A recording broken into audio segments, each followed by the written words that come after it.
বাহ railway recruitment board, বাহ!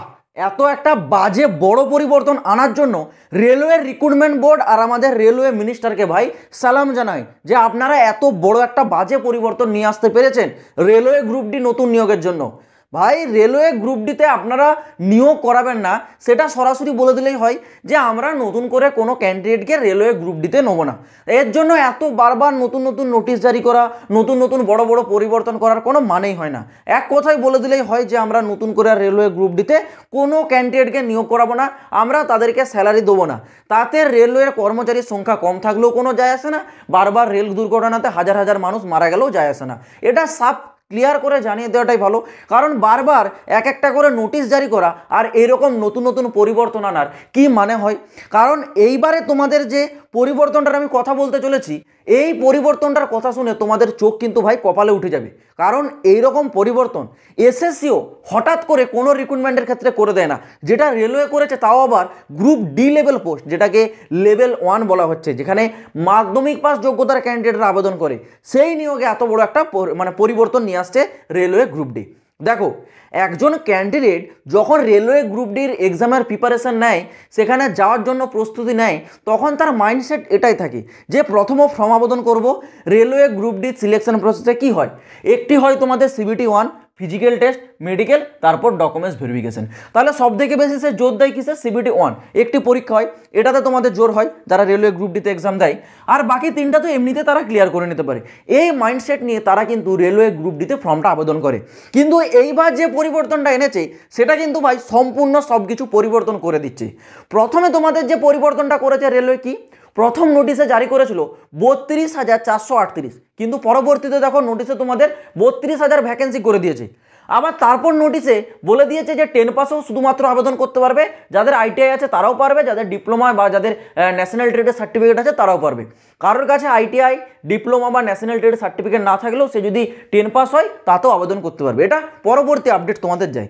কিন্তু আবার গতকালকে যে আপডেটটা আসছে সেখানে কি বলেছে জানো? সেখানে পরিবর্তনটা এনেছে সিলেকশন প্রসেসে। কি পরিবর্তন এনেছে? সিলেকশন প্রসেসে প্রথমে তোমাদের সিবিটি 1 এক্সাম হচ্ছে, তারপর তোমাদের কিন্তু হবে ভাই সিবিটি 2 এক্সাম। বুঝতে পারছো ব্যাপারটা কি দাঁড়াচ্ছে? ভাই এইবার কিন্তু একটা এক্সাম নয়, দুবার এক্সামের মধ্যে তোমাদের কিন্তু যেতে হবে। সিবিটি 1, সিবিটি 2 দিতে হবে, তারপর তোমরা ফিজিক্যাল, মেডিকেল, ডকুমেন্টস ভেরিফিকেশন। এবার অনেকেই বলবে যে দাদা তুমি এটা এত শিওরলি কী করে বলছো, এর প্রমাণ কি? দেখো, গতকাল কিন্তু একটা নিউজ পেপারে এটা জারি করেছে, এই নিয়ে এখনও অফিসিয়াল নোটিশ আসেনি, কিন্তু আমি যেটুকু আমার ধারণা, আমি সেই ধারণা অনুযায়ী বলছি এটা তোমাদের 100% লাগু হয়ে যাবে। কেন লাগু হবে তোমরা জানো? কারণটা দেখো, কারণ এইবার তোমাদের বিনা আইটিআই দিয়ে দিচ্ছে ভাই, বিনা আইটিআই তোমরা 10 পাস যোগ্যতায় আবেদন করতে পারছো। তো রেলওয়ে যখন এত বড় তোমাদের একটা সুযোগ দিচ্ছে, তাহলে একটা জিনিস ভেবে দেখো যে কোনো জিনিস পেতে গেলে কোনো জিনিস হারাতে হয়। যখন এত বড় সুযোগ দিচ্ছে রেলওয়ে, তোমাদের কোনো না কোনো জায়গায় ভাই কাটবে। তো সেই কাটার জায়গাটা কোথায়? সেটাই হচ্ছে তোমাদের এটা। গতকাল কিন্তু একটা নিউজ পেপারে এই আর্টিকেলটা তোমাদের জারি করেছে, এটা কিন্তু একেবারে মানে তোমাদের যে বিশ্বস্ত নিউজ পেপার, সেই বিশ্বস্ত নিউজ পেপারই কিন্তু এই তোমাদের নিউজটা জারি করেছে যে এইবার রেলওয়ে গ্রুপ ডিতে একটা পরিবর্তন, যে প্রথমে সিবিটি 1 তারপর সিবিটি 2, আর এটা কিন্তু ভাই লাগু হচ্ছে। কিন্তু অফিসিয়াল নোটিশ আসেনি। রেলওয়ে গ্রুপ ডির যে অফিসিয়াল নোটিফিকেশন, যেটা রেল মন্ত্রণালয়ের তরফ থেকে জারি করে, সেটা এখনও কিন্তু জারি করেন। কিন্তু ভাই এই পরিবর্তনটা অবশ্যই আসবে। একটা নিউজ পেপার যখন এই ধরনের নিউজগুলো তারা যখন ছাপিয়ে বার করে, তখন তারা অবশ্যই অফিসিয়ালিভাবে এরকম আপডেট পায়। কোনো ভুয়ো খবর কিন্তু নিউজ পেপারে কখনোই আসে না, কারণ একটা যদি ভুয়ো খবর নিউজ পেপারে যদি এসে যায় না, তাহলে সেই নিউজ পেপারের ওপর একটা বিরাট বড় কোর্ট কেস হয়ে যাবে, তার উপর একটা বিরাট বড় মামলা কিন্তু করে দেওয়া হবে। এই কারণে কিন্তু ভুয়ো খবর কিন্তু কেউ ছাপায় না। নিউজ পেপার যখন ছাপিয়েছে তখন তার কাছে ডিপার্টমেন্টালি ভেতরে ভেতরে নিশ্চয়ই এরকম কোনো খবর এসেছে যে এইবার শিওরলি সিবিটি 2 এক্সাম হবে। আর সিবিটি 2 এক্সামটা হবে, আমি আমার তরফ থেকে এতটা কনফিডেন্সলি কেন বলছি জানো? এই তোমাদের পরিবর্তনটা, যেখানে বলেছে ভাই শুধু 10 পাস যোগ্যতার ক্যান্ডিডেট আবেদন করবে, সেখানে বুঝে নাও না 10 পাস যোগ্যতায় কীরকম কীরকম ক্যান্ডিডেট থাকে। সবাই তো আর ইন্টেলিজেন্ট, সবাই তো আর ব্রিলিয়েন্ট হয় না। কিছু কিছু থাকে যারা পড়াশুনো করেনি, টেনে টুনে পাস করে নিয়েছে, তারাও কিন্তু আবেদন করার সুযোগটা পাচ্ছে। তাহলে তাদেরকে কাটবে কোথায়? একটা যদি সিবিটি এক্সাম হয়, সিবিটি 1 এক্সামে কিন্তু অনেকে তোমাদের এক্সাম দেবে, সেখান থেকে কিছু কাটলো, তারপর সিবিটি 2 আবার সেখান থেকে কাটবে, তারপর তো ফিজিক্যাল রয়েছে। এইরকম তোমাদের 3টা স্টেপে কিন্তু ক্যান্ডিডেটদেরকে কাটা হচ্ছে। বুঝতে পারছো? এবার আরেকটা বিষয় বলে রাখি, যেহেতু তোমাদের দুবার এক্সাম হবে আর দুবার এক্সাম হওয়ার যে একটা নিয়ম সেটা তোমরা সকলে জানো, হয়তো তোমাদের সিবিটি 1 এক্সামটা শুধুমাত্র কোয়ালিফাই নেচার থাকতে পারে, ঠিক আছে, যে এর নাম্বার কোনো মেরিট লিস্ট হয়তো না যোগ হতে পারে, কিন্তু সিবিটি 2 এর যে এক্সাম এটা কিন্তু তোমাদের হচ্ছে ফাইনাল মেরিট লিস্টে যোগ হতে পারে।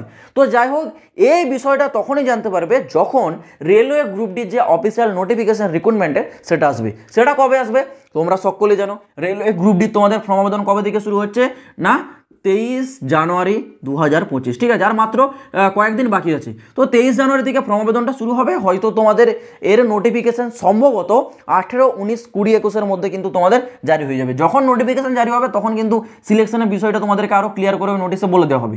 কিন্তু একটা ধারণা তোমাদের মাথায় ঢুকে নাও যে এইবার তোমাদের সিবিটি 2 এক্সাম হবে, এইবার তোমাদের কিন্তু একটা বিরাট বড় পরিবর্তন।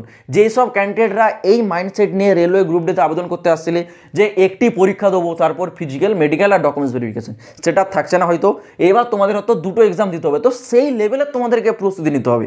একবার এক্সাম দেবো, এক্সামটা দিয়ে আমাদেরকে কোয়ালিফাই করে সেকেন্ড স্টেপে পৌঁছাতে হবে, আবার সেকেন্ড স্টেপে গিয়ে এক্সাম দেবো, আর সেখানে শুধু এক্সাম নয়, সেখানে নাম্বারও বেশি করে ক্যারি করবো, কারণ সেই নাম্বারটাই ফাইনাল মেরিট লিস্টে যোগ হবে। এইরকমভাবে তোমাদেরকে কিন্তু মাইন্ডসেট নিয়ে এইবার রেলওয়ে গ্রুপ ডিতে প্রিপারেশন নিতে হবে। তো জানি না যে রেলওয়ে কেন এরকম পরিবর্তন করছে, একটা গ্রুপ ডি লেভেলের চাকরি, সেইখানে যদি দুটো এক্সাম হয়, বুঝতে পারছো ক্যান্ডিডেটদের মধ্যে কত বড় একটা চাপের সৃষ্টি হচ্ছে। তো জানি না আর কি কি পরিবর্তন আরও ইন ফিউচার তোমাদের জন্য অপেক্ষা করছে। যদি আরও কিছু পরিবর্তন আসে আমি তো আছি, তোমাদের জানিয়ে দেবো, চিন্তা করতে হবে না। কিন্তু তোমাদের কাছে একটাই রিকোয়েস্ট যে ভাই চ্যানেলটাকে সাবস্ক্রাইব করে রাখো, কারণ রেলওয়ে সমস্ত যে লেটেস্ট আপডেটগুলো সেগুলো কিন্তু সব থেকে আগে এই চ্যানেলে তোমরা পেয়ে যাবে। তো যাই হোক বন্ধুরা, তোমাদেরকে বিষয়টা আমি বুঝতে পারলাম, বাকিটা যখন আবার নতুন আপডেট আসবে আমি তোমাদের জানিয়ে দেবো। তো দেখা হচ্ছে আবার পরের ভিডিওতে নতুন কোনো আপডেটের সাথে। জয় হিন্দ, বন্দে মাতরম।